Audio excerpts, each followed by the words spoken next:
নমস্কার বন্ধুরা, রিমিস কিচেনে আবার একটা নতুন পর্বতে তোমাদের সবাইকে স্বাগত জানাই। যখনই ধোসা খেতে ইচ্ছে করবে, কাঁচা আলু ও সুজি দিয়ে এরকম মুচমুচে ধোসা বানিয়ে নাও। মাত্র 10 মিনিটে বানিয়ে নেওয়া যাবে। এই ধোসা খাওয়ার জন্য কোনো রকম চাল ডাল বাটার ঝামেলাই করতে হবে না। আর যাদের ধোসা বানাতে গেলে তাওয়ায় আটকে যায়, একবার হলেও এই রেসিপিটা দেখে নাও, আর তাওয়ার মধ্যে আটকে যাবে না। চলো তোমাদেরকে ঝটপট বানিয়ে দেখায়।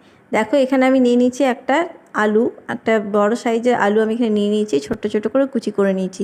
সেটাকে আমি মিক্সিং জারের মধ্যে দিয়ে দিলাম, এটাকে আমি পেস্ট করব। তার আগে দেখো, এখানে দিয়ে দিচ্ছি হাফ চামচ মতন গোটা জিরে, আর এখানে অল্প একটু আদা আর কাঁচা লঙ্কা নিয়ে নিয়েছি। অল্প একটু আদা নিয়েছি আর কাঁচা লঙ্কা নিয়ে নিয়েছি। এবার এটাকে আমি মিক্সিতে ঘুরিয়ে নেব। আর ঘুরিয়ে নেওয়ার সময় অবশ্যই লক্ষ্য রাখবে যেন এতে কোনো গোটা দানা না থাকে। আর জল দেওয়া চলবে না, বিনা জল দিয়ে কিন্তু এটাকে ঘুরিয়ে নিতে হবে, কারণ আলুতে অনেকটাই জল বেরিয়ে যাবে। এবার এই আলুর পেস্টের মধ্যে আমি এখানে দিয়ে দিচ্ছি 2 কাপ মতন সুজি। দেখো, এখানে আমি কাপের মাপে 2 কাপ সুজি দিয়ে দিলাম। সুজিটা তোমরা কম বেশি করে নিতে পারো। আর যেহেতু 2 কাপ সুজি দিয়েছি, আমি এখানে দিয়ে দিচ্ছি 2 কাপ মতন জল। 2 কাপ সুজির সাথে 2 কাপ জল আমি এখানে দিয়ে দিলাম। তো এবার এটাকে ভালো করে আমি মসৃণ করে পেস্ট তৈরি করে নেবো একটা। তো দেখো, এটাকে আমি ঘুরিয়ে নিচ্ছি। ঘুরিয়ে নিয়ে তোমাদেরকে আমি দেখাচ্ছি। দেখো, এটা ঘুরিয়ে নিয়েছি। এবার দেখো, একটা ভালো করে পেস্ট আমি তৈরি করে নিয়েছি। যদি এটার মধ্যে একটু দানা ভাব থেকেও যায়, কোনো অসুবিধা নেই। সুজির যদি একটু দানা ভাব থাকে তাহলে কিন্তু খুব মুচমুচে তৈরি হবে ধোসাগুলো। তো দেখো, আমি এরকমভাবে তৈরি করে নিয়েছি, দেখতেই পাচ্ছ। তো অবশ্যই খেয়াল রাখবে এতে যেন কোনো রকম আলুর মোটা অংশ না থাকে, তাহলে কিন্তু ধোসাগুলো ভালোভাবে তৈরি হবে না। এবার আমি একটা বড় পাত্রের মধ্যে এটাকে ঢেলে নিচ্ছি। ব্যাটারটাকে আমি পুরো পাত্রের মধ্যে ঢেলে নিলাম। ঢেলে নেওয়ার পরে এর মধ্যে এবার দেখো, আমি এখানে দিয়ে দিচ্ছি হাফ কাপ মতন বেসন। বেসনটা দিলে কিন্তু খুব ভালো ধোসাগুলো তৈরি হবে। তো এখানে হাফ কাপ মতন বেসন দিয়ে দিলাম, আর দিয়ে দিচ্ছি স্বাদ মতন লবণ। লবণটা তোমরা তোমাদের স্বাদ মতন দেবে। আর দিয়ে দিচ্ছি 1 চামচ মতন চিনি। চিনিটা অবশ্যই দেবে, তাহলে কিন্তু খেতেও ভালো হবে আর কালারটাও ভালো আসবে। আর দিয়ে দিলাম এখানে হাফ কাপ মতন টক দই। টক দইটা কিন্তু অবশ্যই দেবে, যেহেতু ইনস্ট্যান্ট বানাচ্ছি তাই টক দইটা দেওয়ার অবশ্যই চেষ্টা করবে। তারপর দেখো, একদিকে ঘুরিয়ে ঘুরিয়ে আমি কিন্তু ভালো করে ব্যাটারটা তৈরি করে নিচ্ছি। এক পাশ দিয়ে ভালোভাবে এরকম করে ঘুরিয়ে ঘুরিয়ে দেখো একটা ব্যাটার তৈরি করে নিলাম। এতে কিন্তু আমার আর কোনো জল লাগবে না, যেহেতু আমি 2 কাপ সুজির সাথে 2 কাপ জল দিয়েছি। একদম সঠিক মাপ হয়েছে, এতে আমার কোনো জলের প্রয়োজন পড়বে না। এবার এটাকে আমি 10 মিনিটের মতন ঢাকা দিয়ে রাখলাম, তাহলে কিন্তু ভালো তৈরি হবে।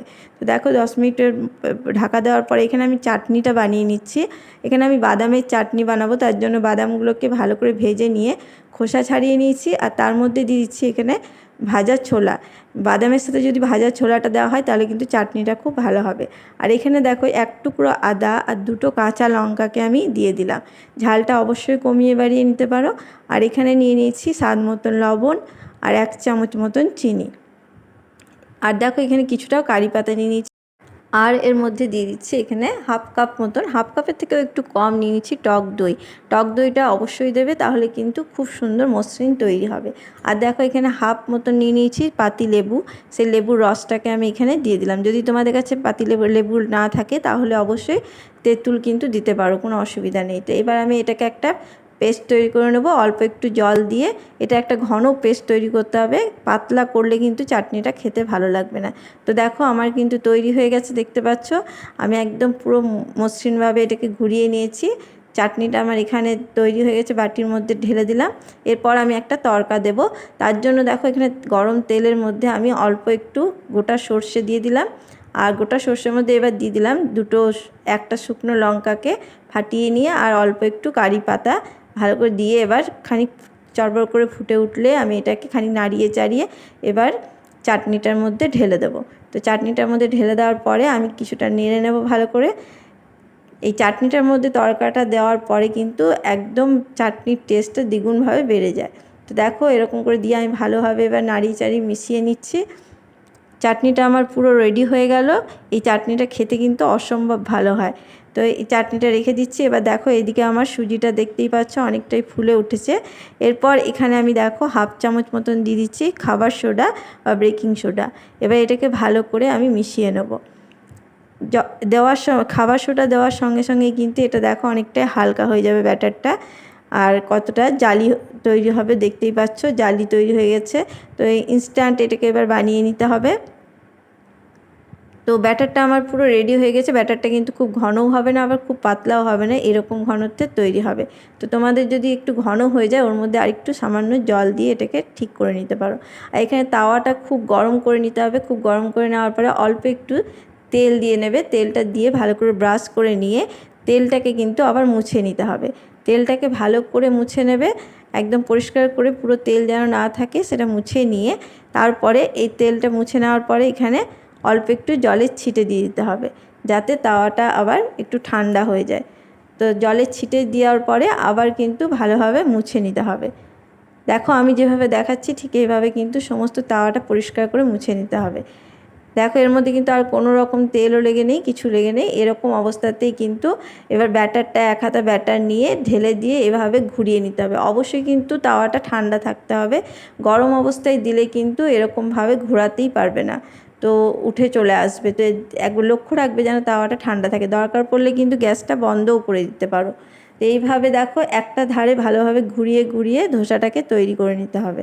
দেখতেই পাচ্ছ খুব সুন্দরভাবে কিন্তু দিয়ে দিয়েছি। এবার এটা যতক্ষণ ওপরটা শুকাচ্ছে, ওপরটা যদি শুকিয়ে যায় তারপরে এখানে দিয়ে দেবে অল্প একটু তেল। ওপর থেকে অল্প একটু তেল ব্রাশ করে দেবে, তাহলে কিন্তু ধোসাগুলো মুচমুচে তৈরি হবে।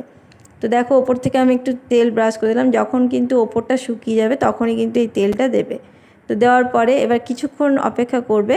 যখন দেখবে নিজে থেকেই কিন্তু তাওয়া থেকে উঠে আসবে আর এরকম একটা লালচে ভাব ধরে যাবে, তার মানে জানবে ধোসার একটা দিক পুরো হয়ে গেছে। তো দেখো দেখো কী সুন্দর কিন্তু উঠে যাচ্ছে, পুরো নিজে নিজেই কিন্তু এটা তাওয়া থেকে ছেড়ে যাচ্ছে। দেখতেই পাচ্ছ খুব সুন্দরভাবে কিন্তু ধোসাগুলো উঠে আসছে। আর কতটা পাতলা হয়েছে দেখতেই পাচ্ছ,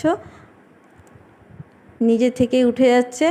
আর তোমাদেরকে আমি আর একটা পাশও দেখিয়ে দিচ্ছি যে কত সুন্দর কালারটা হয়েছে। দেখতে পাচ্ছ কত সুন্দর কালারটা হয়েছে, তোমাদেরকে আমি দেখিয়ে দিচ্ছি। দেখো কত সুন্দর হয়েছে, দেখতেই পাচ্ছ খুবই সুন্দর ধোসাগুলো তৈরি হয়েছে আর পাতলা। এইভাবে কিন্তু ধোসা তোমরা খুব সহজেই বানিয়ে নিতে পারবে। আর যেহেতু আলু দিয়েছি সেহেতু কিন্তু এই ধোসাগুলো খুব মুচমুচে খেতে হবে। তো দেখো আমি একটা ধোসা বানিয়ে নিলাম। খুব তাড়াতাড়ি এগুলো তৈরি করা হয়ে যায়। আর দেখো কতটা সুন্দর হয়েছে দেখতেই পাচ্ছ। রোল করে নিলাম এরকমভাবে, কিন্তু গরম অবস্থাতেই রোলটা করে নেবে। তো আবার আমি দেখো ওই তাওয়ার মধ্যে কিন্তু কোনো তেল দিইনি। তেল না দেওয়াও কিন্তু আমি খুব সুন্দরভাবে ব্যাটারটা দিয়ে এইভাবে ঘুরিয়ে নিচ্ছি। যদি তাওয়াটা গরম হয়ে যায় অবশ্যই কিন্তু তাওয়াটাকে একটু ঠান্ডা করে নেবে, তারপরে ব্যাটারটা ঢেলে নিয়ে এইভাবে ঠিক একদিকে ঘুরিয়ে ঘুরিয়ে ভালো করে ব্যাটারটা ছড়িয়ে দেবে। তো দেখো আমি আবার করে দেখিয়ে দিলাম তোমাদেরকে। ঠিক এইভাবে করলে কিন্তু ধোসা একটাও ছিঁড়ে যাবে না, একদম সঙ্গে সঙ্গে উঠে আসবে। তো দেখো তাওয়াতে খানিকক্ষণ অপেক্ষা করবে, তারপরে ওপর থেকে একটু তেল দিয়ে দেবে।